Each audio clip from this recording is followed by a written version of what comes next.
നമ്മൾ നേരെ പോകുന്നത് ദേശീയ വാർത്തകളിലേക്കാണ്. ഈ ദേശീയ രാഷ്ട്രീയത്തിൽ എന്തൊക്കെ സംഭവിച്ചു, എന്തൊക്കെ സംഭവ വികാസങ്ങൾ ഉണ്ടായി നോക്കാം. Nation first.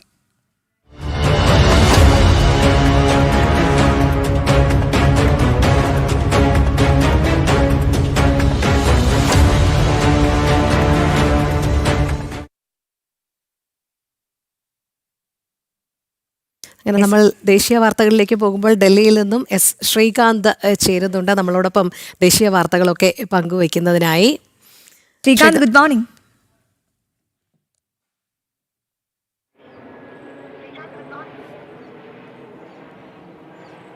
Good morning. ഒരുപാട് സംഭവ വികാസങ്ങൾ സംഭവിച്ച ദിവസം കൂടിയാണ്.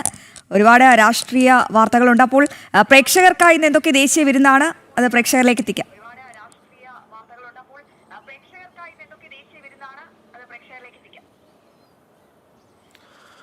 നമസ്കാരം പ്രിയപ്പെട്ട പ്രേക്ഷകരെ, നമ്മൾ മറ്റൊരു ദിവസത്തിലേക്ക് കടക്കുകയാണ്. നേഷൻ ഫസ്റ്റ് ദേശീയ വാർത്തകളുടെ ഒരു സമഗ്രമായ ചിത്രം, ഇന്നത്തെ ദിവസം സംഭവിക്കാൻ സാധ്യതയുള്ള ദേശീയ വാർത്തകളുടെ സമഗ്രമായ ചിത്രം നിങ്ങൾക്ക് മുന്നിലേക്ക് എത്തിക്കുകയാണ് ജനം TV. നേഷൻ ഫസ്റ്റിലേക്ക് പ്രിയപ്പെട്ട എല്ലാ പ്രേക്ഷകർക്കും ഒരിക്കൽ കൂടി സ്വാഗതം.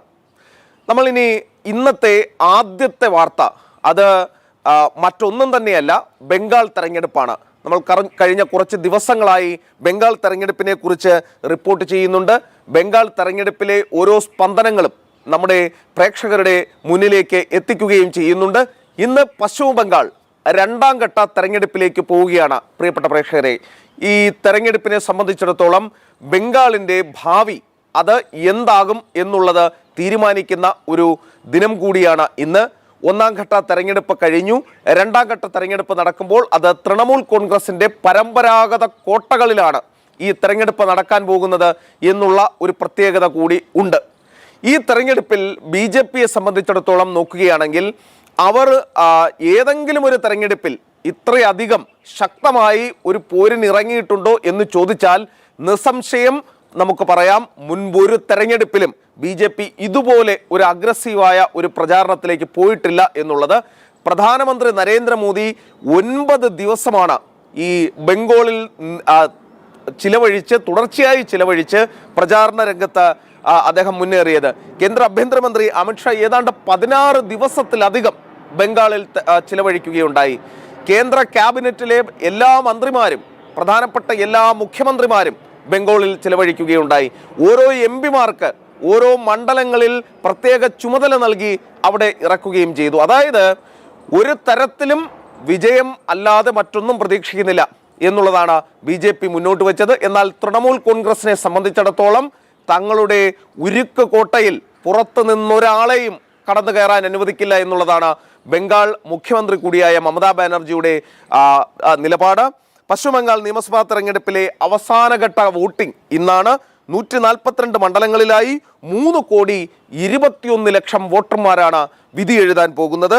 കൊൽക്കത്ത, 24 പർഗനാസ്, ഹൂഗ്ലി ഉൾപ്പെടെ 7 ജില്ലകളിൽ ഇതിനോടകം തന്നെ വോട്ടിംഗ് നടപടികൾ ആരംഭിച്ചു കഴിഞ്ഞു എന്നുള്ള വാർത്തകൾ കൂടി നമ്മുടെ പ്രേക്ഷകർക്ക് ഇപ്പോൾ നൽകാനുണ്ട്. മുഖ്യമന്ത്രിയും അതോടൊപ്പം തന്നെ പ്രതിപക്ഷ നേതാവ് സുവേന്ദു അധികാരിയും ഭവാനിപ്പൂർ മണ്ഡലത്തിൽ നിന്നും ജനവിധി തേടുന്നു എന്നുള്ളതാണ്. ഈ ഭവാനിപ്പൂരിനെ കുറിച്ച് നമ്മൾ പറയുകയാണെങ്കിൽ ഒരു ചെറിയ കാര്യം കൂടി പറയാം. അതായത് ഭവാനിപ്പൂർ മമതാ ബാനർജിയുടെ ബാസ്റ്റനാണ്. തൃണമൂൽ കോൺഗ്രസിനെ 2011 മുതൽ പിന്തുണയ്ക്കുന്ന മേഖലയാണ്. അവിടെ ഞാൻ ആ മേഖലയിലേക്ക് വരില്ല, ഞാൻ ഈ മണ്ഡലത്തിൽ പ്രചാരണത്തിന് വരില്ല, ഞാൻ മറ്റ് മണ്ഡലങ്ങളിലേക്ക് പോവുകയാണ്, ഇവിടെ നിങ്ങൾ എന്നെ ജയിപ്പിക്കും എന്ന് എനിക്കറിയാം എന്ന് പറഞ്ഞ വ്യക്തിയാണ് മുഖ്യമന്ത്രി മമതാ ബാനർജി. പക്ഷേ ഒരാഴ്ച മമതാ ബാനർജി ഭവാനിപ്പൂരിൽ ജയിച്ചു കയറുന്നതിന് വേണ്ടി അവിടെ തന്നെ തളച്ചിടപ്പെട്ടു എന്ന് പറയുമ്പോൾ ഓർക്കണം BJPയുടെ പ്രചാരണം എത്രത്തോളം മികച്ചതായിരുന്നു എന്നുള്ളത്. അപ്പോൾ 1448 സ്ഥാനാർത്ഥികൾ മത്സരരംഗത്തുണ്ട് എന്നുള്ളത് കൂടി ഈ ഘട്ടത്തിൽ പറയുകയാണ്. ഈ കഴിഞ്ഞ ഘട്ടത്തിൽ 100-ലധികം സീറ്റുകൾ നേടും എന്ന് BJP പറയുന്നു. അങ്ങനെയെങ്കിൽ 40-ലധികം സീറ്റുകൾ കൂടി ഈ രണ്ടാം ഘട്ടത്തിൽ പിടിക്കാനായാൽ BJPക്ക് നിഷ്പ്രയാസം ഭരണത്തിലേക്കെത്താം. അവിടെ വിധി തീരുമാനിക്കുന്നത് 120 മണ്ഡലങ്ങളിലെ ഭദ്രലോക് വിഭാഗമാണ്. അതായത് നഗര ഹിന്ദു വോട്ടർമാരാണ്, മധ്യവർഗ ഹിന്ദു വോട്ടർമാരാണ്. അവരാണ് ആര് ഈ തെരഞ്ഞെടുപ്പ് ജയിക്കണം എന്ന് ഈ രണ്ടാം ഘട്ടത്തിൽ തീരുമാനിക്കുന്നത്. BJPക്ക് അനുകൂലമായി അവരുടെ വോട്ട് ഷിഫ്റ്റ് ചെയ്തു എന്നുള്ള വാർത്തയാണ് ബംഗാളിൽ നിന്നും വരുന്നത്. കാത്തിരുന്ന് കാണാം. അപ്പോൾ ഇന്ന് വൈകിട്ട് 7 മണിക്ക് ശേഷം നമുക്ക് നമ്മുടെ പ്രേക്ഷകർക്ക് മുന്നിലേക്ക് എക്സിറ്റ് പോൾ വിവരങ്ങൾ കൂടി എത്തിക്കാൻ സാധിക്കും. ജനം TVയിൽ തന്നെ എക്സിറ്റ് പോളുകൾ കാണുക. ഒരു കാര്യം നിങ്ങൾ ഓർക്കേണ്ടത്, കേരളത്തിലെ മാധ്യമങ്ങൾ മുഴുവൻ ബംഗാളിൽ തമ്പടിച്ചു കിടന്ന് BJPക്ക് കനത്ത തിരിച്ചടി എന്നൊക്കെ വലിയ തോതിൽ വാർത്തകൾ പടച്ചുവിടുന്നുണ്ട്. പക്ഷേ ഗ്രൗണ്ട് റിയാലിറ്റി നിങ്ങളിലേക്ക് എത്തിക്കുന്നത് ജനം TV മാത്രമാണ്. വൈകിട്ട് 7 മണി മുതൽ എക്സിറ്റ് പോൾ വിവരങ്ങളുമായും ഡൽഹി ബ്യൂറോ സജ്ജമായിരിക്കും. അടുത്ത വാർത്തയിലേക്ക് പോവുകയാണ്. അത് മുംബൈ അറ്റാക്കാണ്. മുംബൈയിലെ മീര റോഡിൽ പഹൽഗാം മോഡൽ ഒരു ഭീകരാക്രമണം നടന്നു എന്നുള്ളതാണ്. അതായത് 2 സെക്യൂരിറ്റി ഗാർഡുമാർക്ക് നേരെ കലിമ ചൊല്ലാൻ ആവശ്യപ്പെടുകയാണ് ഒരാൾ വന്നതിന് ശേഷം. അറിയില്ല എന്ന് പറഞ്ഞതിന് അവരെ കത്തിയെടുത്ത് കുത്തുകയാണ്. ആദ്യം മതം ചോദിക്കുന്നു, ഹിന്ദുക്കളാണെന്ന് പറയുന്നു. തുടർന്ന് കലിമ ചൊല്ലാൻ പറയുന്നു, അറിയില്ല എന്ന് പറയുന്നു. തുടർന്ന് കത്തിയെടുത്ത് കുത്തുകയാണ്. അതിൽ ഒരു സെക്യൂരിറ്റി ഗാർഡ് കാല് പിടിച്ച് കരയുന്ന ദൃശ്യങ്ങൾ കഴിഞ്ഞ ദിവസം പുറത്തു വന്നു. എന്നെ ഒന്നും ചെയ്യരുതേ എന്ന് പറഞ്ഞ് കരയുന്ന അവസ്ഥ. അതായത് ഒരു കൊടും ഭീകരന്റെ കാല് പിടിച്ച് ഈ രാജ്യത്തെ പൗരൻ കരയുകയാണ്. എനിക്ക് കലിമ ചൊല്ലാൻ അറിയില്ല, എനിക്ക് നിങ്ങളുടെ മതപുസ്തകത്തിലെ കാര്യങ്ങൾ അറിയില്ല, എന്നെ കൊല്ലരുതേ എന്ന് കരയുന്ന അവസ്ഥയിലേക്ക് ഈ രാജ്യത്തെ പൗരൻ പോകുമ്പോൾ നിങ്ങൾ ഓർക്കണം, ഒരു മതം ഒരു മനുഷ്യനെ എങ്ങനെ ഈ രീതിയിലേക്ക് മാറ്റുന്നു എന്നുള്ളത്. ഇപ്പോൾ അയാളെ ന്യായീകരിക്കാൻ വേണ്ടി കഴിഞ്ഞ ദിവസം ഞാനൊരു കമന്റ് കണ്ടിരുന്നു യൂട്യൂബിൽ, നേരം വെളുത്താൽ നിങ്ങൾക്ക് മതം മാത്രമേ പറയാനുള്ളൂ എന്നുള്ളത്. ഈ പറഞ്ഞയാൾ ഓർക്കേണ്ട ഒരു കാര്യം, ഇന്ത്യയിലെ ഒരൊറ്റ മാധ്യമം പോലും ഈ പറഞ്ഞ ഞാനത് ഹിന്ദി ഇംഗ്ലീഷ് മാധ്യമങ്ങളെ പറയുന്നില്ല, മലയാളം മാധ്യമങ്ങൾ ഒരാൾ പോലും ഈ വാർത്ത റിപ്പോർട്ട് ചെയ്യാൻ തയ്യാറായില്ല എന്നുള്ളതാണ്. അവരുടെ കഞ്ഞികുടിയുടെ പ്രശ്നമാണ്, അവർ കഞ്ഞുകുടി മുട്ടുന്ന പ്രശ്നമാണ്. പക്ഷേ ജനം TVയെ സംബന്ധിച്ചിടത്തോളം നേഷൻ ഫസ്റ്റ്, അത് തന്നെയാണ് ജനം TVയുടെ ആപ്തവാക്യം. ഈ വാർത്ത ഞങ്ങൾ പറഞ്ഞുകൊണ്ടേയിരിക്കും. ഈ ജനങ്ങളെ, നമ്മുടെ മലയാളികൾ, ഈ രാജ്യത്ത് ജനം TV കാണുന്ന ആളുകളെ അത് അവരുടെ മുന്നിലേക്ക് എത്തിച്ചുകൊണ്ടേയിരിക്കും. അക്കാര്യത്തിൽ ഒരു സംശയവും വേണ്ട. അത് മതമല്ല, ജീവിക്കാനുള്ള അവകാശമാണ് ഈ രാജ്യത്തെ ഓരോ പൗരനും. കലിമ അറിയില്ലെങ്കിൽ ഈ രാജ്യത്ത് ജീവിക്കാൻ കഴിയില്ല എന്ന് പറയുന്നത് അനുവദിച്ചു കൊടുക്കാനാകില്ല. ഈ രാജ്യത്ത് എല്ലാ മതവിഭാഗത്തിനും ഒരുപോലെ ജീവിക്കേണ്ടതാണ്. ഇയാൾ US-ൽ 2019 വരെ ഉണ്ടായിരുന്നയാളാണെന്ന് പറയുന്നു. ഇയാൾ കെമിസ്ട്രിയും മാത്തമാറ്റിക്സും പഠിപ്പിച്ച ആളാണ് എന്ന് പറയുന്നു. ഇയാൾ ISIS-ന്റെ വീഡിയോകൾ കണ്ട് ഇങ്ങനെ മാറിയതാണ് എന്നും ചൂണ്ടിക്കാണിക്കുന്നു. NIA അന്വേഷണം ഏറ്റെടുത്തിട്ടുണ്ട്. എന്തായാലും അതിന്റെ ചുരുളഴിയും എന്ന് പ്രതീക്ഷിക്കാം. ഒരു മതം എങ്ങനെയാണ് ഈ വിദ്യാസമ്പന്നനായ ഒരു വ്യക്തിയെ മാറ്റിയെടുക്കുന്നത് എന്നുള്ളത് നിങ്ങളൊന്ന് ചിന്തിച്ചു നോക്കൂ. അതിനുശേഷം അഭിപ്രായങ്ങൾ പറയൂ. ഇനി മൂന്നാമത്തെ വാർത്തയിലേക്ക് പോകുന്നത് ശബരിമല കേസാണ്. നിങ്ങൾക്കറിയാം, ശബരിമല യുവതീ പ്രവേശനവുമായി ബന്ധപ്പെട്ട കേസ് തുടർച്ചയായി സുപ്രീം കോടതിയിൽ നടന്നുകൊണ്ടിരിക്കുകയാണ്. അത് ശബരിമലയുമായി ബന്ധപ്പെട്ട് മാത്രമല്ല, മറ്റു മതവിഭാഗങ്ങളിലെ ആചാരാനുഷ്ഠാനങ്ങളുമായി ബന്ധപ്പെട്ട വാദങ്ങളും അവിടെ ഇപ്പോഴും നടന്നുകൊണ്ടിരിക്കുകയാണ്. മുസ്ലിം പള്ളികളിലെ സ്ത്രീകളുടെ പ്രവേശനവുമായി ബന്ധപ്പെട്ട കാര്യം കഴിഞ്ഞ ദിവസം വന്നപ്പോൾ അവർ പറഞ്ഞത്, മുസ്ലിം സ്ത്രീകൾക്ക് പള്ളികളിൽ പ്രവേശിക്കുന്നതിന് തടസ്സമില്ല, പക്ഷേ പുരുഷന്മാരുമായി ഇടപഴകുന്നതിന് അവർക്ക് വെവ്വേറെ സ്ഥലങ്ങളുണ്ട്, അങ്ങനെ ഇടപഴകുന്നതിനുള്ള ചില നിയന്ത്രണങ്ങൾ ഉണ്ട് എന്നുള്ളതാണ് മുസ്ലിം വ്യക്തി നിയമ ബോർഡ് പറയുകയുണ്ടായത്. അത് മാത്രമല്ല, പ്രധാനപ്പെട്ട ഒരു കാര്യം കേന്ദ്ര സർക്കാർ പറഞ്ഞിട്ടുണ്ട്.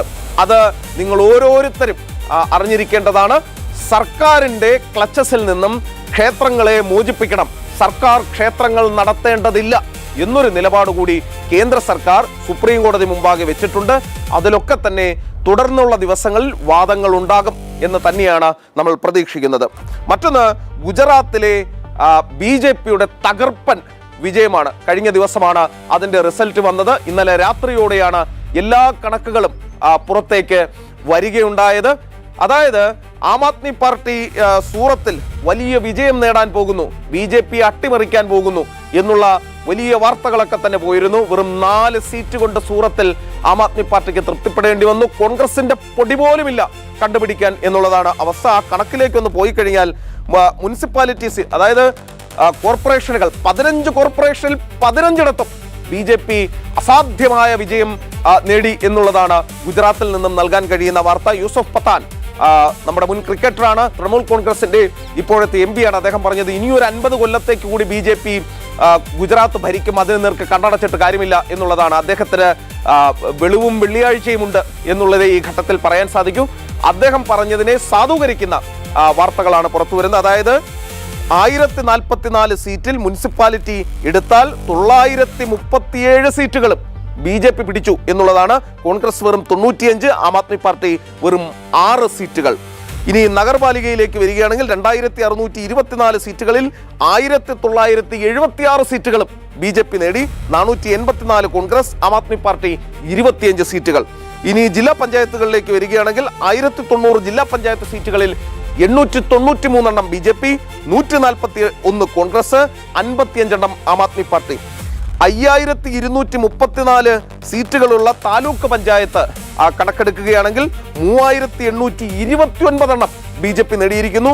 964 കൊണ്ട് കോൺഗ്രസ് തൃപ്തിപ്പെടേണ്ടി വന്നു.